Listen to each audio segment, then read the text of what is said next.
बिथां एक्जिस्टिं एमएलए थाबाय सरन बर' बिथाङा गैया नङा बहुत भट लागोन एक्जिस्टिं हिसाबै जितु बिटिसिआव बिसोरनिनो सरकार दंमोन आङो डिक्लार होदों सरन बर'आ एमएलए जाया सरन बर'आ এইবার एमएलए जाया दा मोदै फुगार फुगार स्रोद स्रोद स्रोद खोमसि खोमसि बियो केम्पेइन खालामगासिनो दं सरन बर'आ एमएलए जायाथ' मोनफ्रोमबो राजखान्थि हान्जाफोरा गाव गावनि राजखान्थि हान्जानि फोसावदिंनाय हाबाफारियाव मैखोमै नांथाबनानै दङ बे समाव जोंनि गेजेराव दङ इउपिपिएलनि सासे गोख्रों मावथि बर'नि राजखान्थियाव सासे गागि राजखान्थिगिरि बिथां करेन्द्र बसुमतारिया जोंनि बे समाव जोंनि गेजेराव दङ दा गिबियावनो सारनिसिम पाब्लिक ट्रास्टनि जानानै खुलुमनायखौ जासिग्रोबाय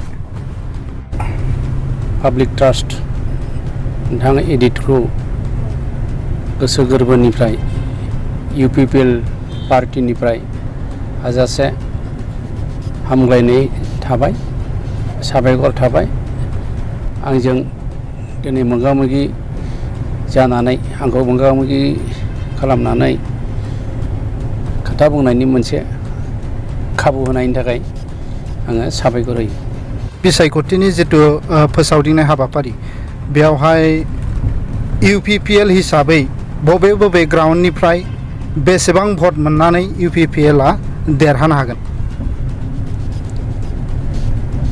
फैगौ आसाम एसेम्ब्लिनि बिसायख'थिया सेकेन्ड फेजआव जागोन जोंनिया 7 नं मासबाद बिधान सभा समितिनि इलेक्शना सेकेन्ड फेजआव गोग्लैदों 1 एप्रिलाव जागोन 1 एप्रिल फुलाव जागोन होननानै हमनानै ला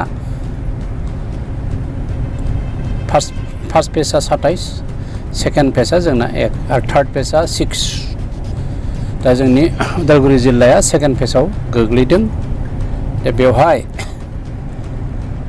आङो इउपिपिएलनि आफादगिरि आरो बिटिआरनि चिफ बिथां प्रमद बर' बिथांनिसिम आङो गोसो गोरबोजों हामग्लायहरो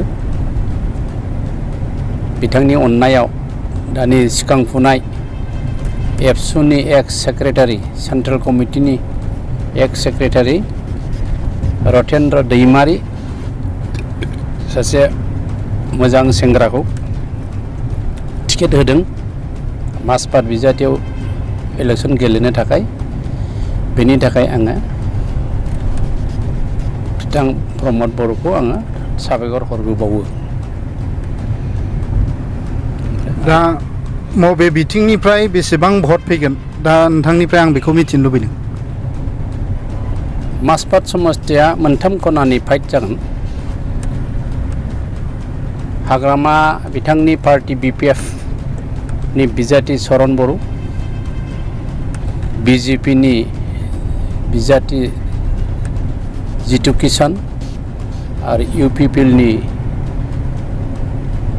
बिजाथि मुस्रि रतेन्द्र दैमारिनि गेजेराव फाइट जागोन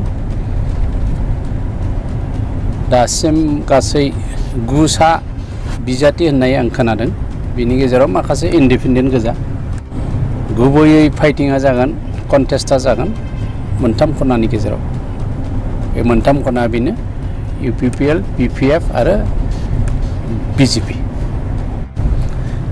दा बर' भटआ एसेबाबो रानगोनखौ आं नुहुरदों 42,000 आव बर' भटआ 65 निफ्राय 70% पलिं जायो दा 70% खौनो लाबाय आं 40,000ब्ला 70% आव 28,000 पल जागोन आरो जों 2,000 थाबाय 42 2,000 आव 7 दुगुन 14 1,400 जों 28,000 1,000 29,400 पल जागोन आं राउन्ड फिगार 30,000 खौनो लाबाय दा 30,000 खौ जों बेसेबां बोनो हागोन बे खाथि बर' भटार बाहाय नांगालाबो खिसलांनो हागौ खारन 17 बोसोर बिसोरबो राज खालामदों आरो दानि सिटिं एमएलए सरन बर' सेकेन्ड टार्मनि गेलेदों दा बिथांनिफ्राय जेसेबां एसेबां जोङो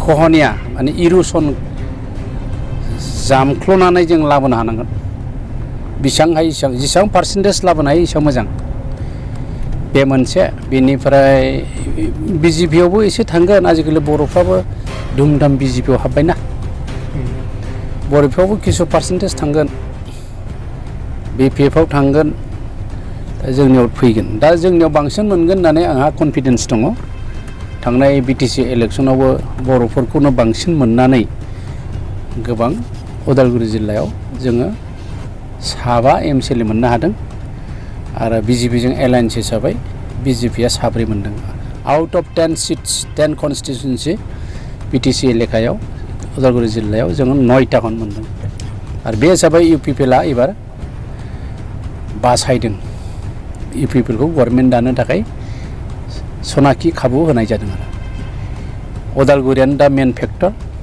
आगोलावबो थांनाय टार्म्सआव बावैसो थांनाय टार्म्सआव बिपिएफखौ उदालगुरि डिस्ट्रिक्टआनो बासायदोंमोन बिपिएफआ थांनाय बाराव 9 जन मोनदों एबार जोङो बिजेपि आरो इउपिपिएल 9 जन मोनदों खिन्थु आनफर्चुनेटलि जों धनस्रिखौ जोङो बोनो हायाखिसै धनस्रियाव जों फेलार जादों मोनसे सेकेन्ड प्लास पइन्ट दंबावो धनस्रियाव थांनाय बिटिसि इलेक्सनाव बा बिटिआर इलेक्सनाव आगोलनि खेबनै टार्म्स इएम जानाय धनस्रिनिफ्राय बिथां मिथाराम बसुमतारी आरो बै समनि बिएलटिनि हाग्रामानि उनावनो बिनि पजिशनमोन हम सेक्रेटारि बिथांनो टिकेट होआखै बिथाङा इउडिएफनि टिकेट लानानै गेलेदोंमोन दा इउडिएफनि टिकेट लानानै बिथाङा प्राय 11निफ्राय 12,000 भट मोनदों खिन्थु बिथाङा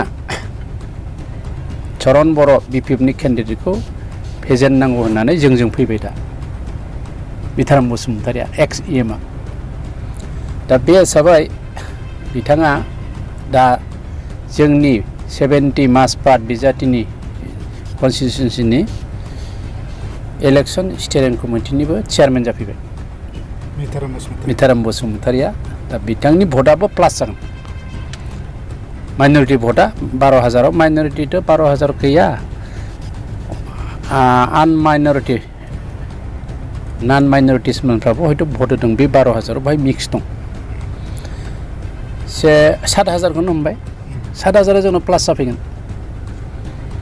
बे मोनसे प्लास जागोन बिनि बादै जोङो जेनेरेल मानसिफोरनाव जोङो हाबनांगोन असमिया नेपालि बेंगलि बिहारि गार' दङ राभा दङ मणिपुरि बस्ति गंसे दङ हाजं बस्ति दङ टटेल बिसोर खिन्थु 50,000नि बारा दं बे मोनब्रै कमिउनिटिया दा बे 50,000 75 फार्स्टआ 35,000 दङ बिसोरनाव 70% पल जायोब्ला माइनरिटिफ्रा खिन्थु 80% पल जायो दा बे 35,000निफ्राय जों माखासे एसेबां बोनो हागोन बेबो मोनसे प्लास जागोन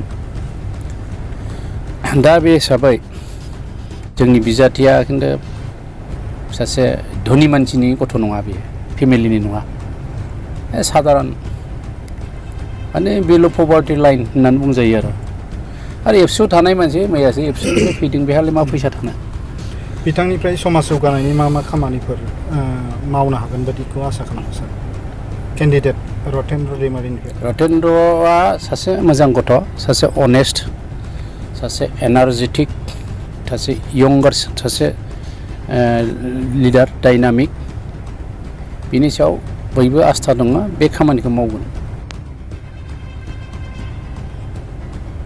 दा बे जुजिनायाथ' थाखागोन जितुके जोंहा पार्टि प्रिन्सिपालाव गुबुन पार्टिनि बिजाथिखौ मदद होनायनि जुक्ति गैया मानो मदद होनो जों बेलेगलाय गतिके जोंनि जितु जोंनि बिसार बुद्धि जोंनि इन्टेलेक्ट रणकौशल स्ट्रेटेजि वार स्ट्रेटेजि इलेक्शननि वार स्ट्रेटेजि बेखौ जों दानानै आवगायलांबाय थानांसिगोन बिथां एक्जिस्टिं एमएलए थाबाय चरन बर' बिथाङा गैया नङा बहुत भट लागोन एक्जिस्टिं हिसाबै आरो जितु बिटिसिआव बिसोरनिनो सरकार दंमोन आङो डिक्लार होदों चरन बर'आ एमएलए जाया। चरन बर'आ एबार एमएलए जाया। बेनि खारनखौ गोसो- बुंगोन नामा? हा? मा खारननि थाखाय बिथाङा नेक्स्टआव फैया? खारन बहुद दं। बे खारनखौ आं मानो बुंबावनो? बिनि माबाखौ बेक्तिगत माबाखौ आङो गायनो दरखार गैया। बे मथा मथि एमएलए जाया आरो। रकेश्वर ब्रह्मखौबो आं प्रथम आंनिफ्राय टिकेट जानाय समाव 2011 टिकेट मोनखांनायनि उनावनो बे आरो नेक्स्ट एमएलए जाया। बेनो फार्स्ट एन्ड लास्ट जायाखै दा। चरन बर'नि बेलायावबो खनसेल' खनसेल' एमएलए जाया। एमएलए जायैनि बहुद खारन दं। बेखौ नोंथांमोना फिल्डआव सोंबानो जाबाय। चरन बर'आ एमएलए जाया। बे अरखारानो गैलाना। जोंसो बेरायजोबगासिनो दा मोदै हुगार हुगार स्रोद स्रोद स्रोद खोमसि खोमसि बियो केम्पेइन खालामगासिनो दं। चरन बर'आ एमएलए जायाथ'। एमएलए सामफ्रामबो जानो हायो नामा?